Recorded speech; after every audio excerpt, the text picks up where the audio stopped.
for me, it's a 12-step program. You have to want to be done with the addiction for it to work, and you have to dive in and do it. I mean, for me, I have to. You go in there and you listen. It takes a lot of courage to go in there. Let's say, to begin with, obviously. But yes, it does. Yes, it does. You have to sit there and you listen to everybody, because everybody opens up. They understand what you're going through. And I give you a lot of credit for going in there, because I know that is a terrifying. It's terrifying. It is terrifying, because you're putting yourself out there, and you're like, all these people are looking at you, and you're like, I don't want to tell my story. I don't want to tell about what I did. I don't know, because you're humiliated and you're full of shame, and you don't want to say that. But you have to, and like I said, I think the biggest thing is just diving in and doing and going for it. Because if you want to fix yourself, that's what you have to do. And for me, it was finding a sponsor right away. Going to meetings, you have to go to meetings all the time. You call people every day. I call my sponsor every day. Mm-hmm. I make at least 2 phone calls to other people in the program every day. I'm working on the first step right now, so you got to do that for at least 15 minutes every day. Yes. It's a commitment, so like I said, you got to want to get rid of it. I think that's awesome. You have to want to do it, just to say. Definitely. I think that's amazing work that you're doing. I really do. Congratulations to you and to both of you, for sticking through it and doing it. I know it's not easy, and I got to commend you really for the work that you have been doing, Pete. That is fabulous. It really is. It is. I've had my relapses, and you have to keep continuing on with it, even though, and then, you have to call your sponsor and tell them what happened, and you have to pretty much the next meeting you go to, you just, because you do what you call a feelings check-in, and you go run down a list of how you're doing physically, emotionally, spiritually, sexually, and what step you're doing. And during that time, you have to say, I have to reset my sobriety. Right. Because, I acted out again. So it's another, thing you have to do, but you have to have courage to do it, I understand. And I do. And Carol, is there anything that you would like to say or add? Or this is a new show, and we haven't gotten any, one calling in on the line yet, and people may be still figuring out how to use it. But is there anything, Carol, that you would like to add that you think people should need to know, or anything that we haven't touched on? I think as this addiction, just like with any other, knows no boundary, no race, it affects everybody, rich, poor, young, old. I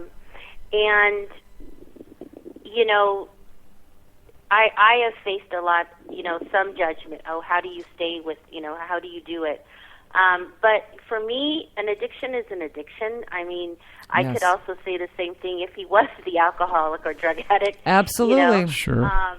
And then you relapse again. I mean, it's just something that it's not for the faint of heart.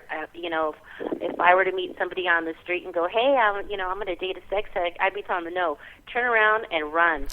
Yeah, you and I talked about that. I used to volunteer time on a anonymous drug website, and these people would come on.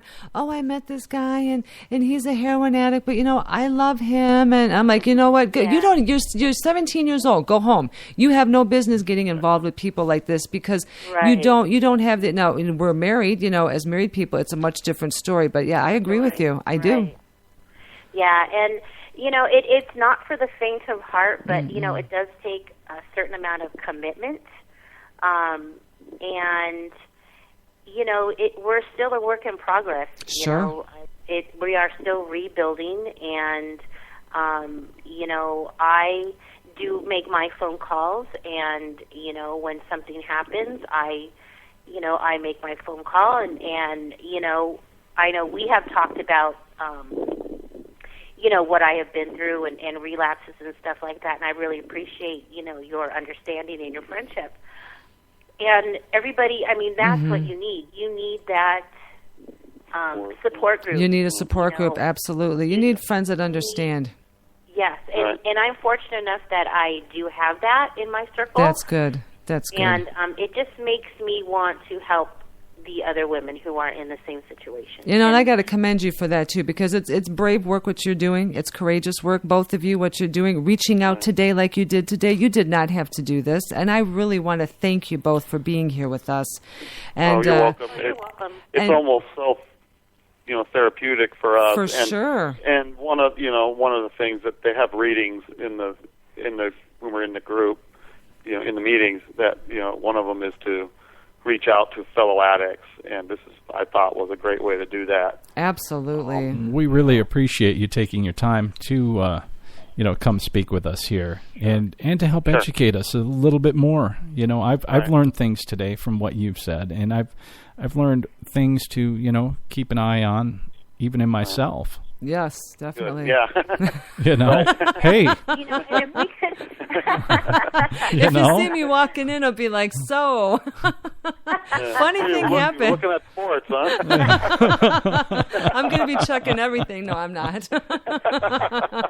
Well, anyway. And our goal was this, if we could help at least one couple or at least one person, whether being the addict themselves or the partner, or, that's our goal, is if we can help at least that one couple or, sure. or anybody, I think you'll reach. Then we've done our job. And I believe you have. And, sure. Like I said, we're a news show, but however, this is taped. Right. And I'm going to be submitting it to iHeartRadio. So, hopes to get picked up. And your story is going to be worldwide.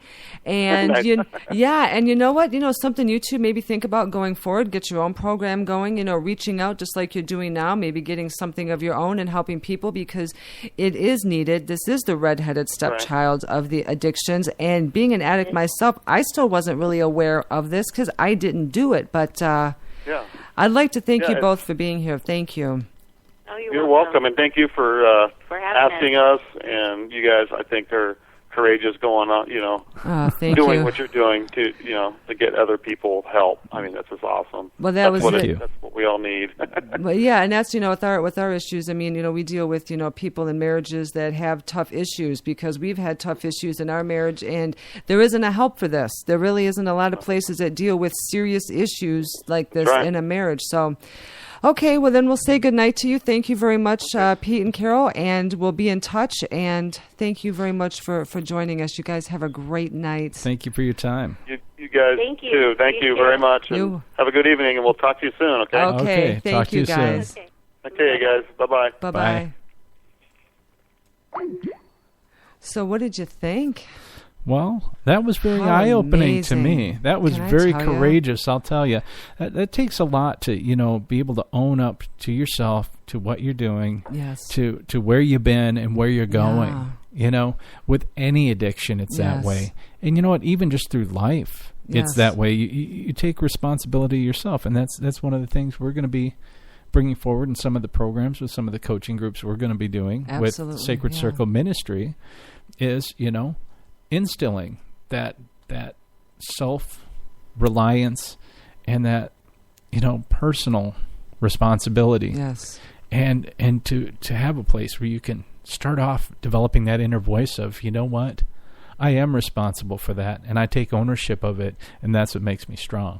Yes, and it's not a sign of failure, and it's not a sign of weakness, And so, like, for myself, so many times I just felt like, I just felt like such a failure. I'm like, how can this happen? How do I keep doing this? And this just isn't ending. And, eventually we all meet our demise. But I guess it's time to say goodnight. We went a little bit over, but that's okay. You know what? We had a really good time, and like I said, I'm so thankful to our guests. It was just wonderful to get talking with them, just to hear their story. It was so awesome. So, what do we have on tap for next week? Well, next week we're going to be having our very special Easter edition of our show, our first annual Easter edition.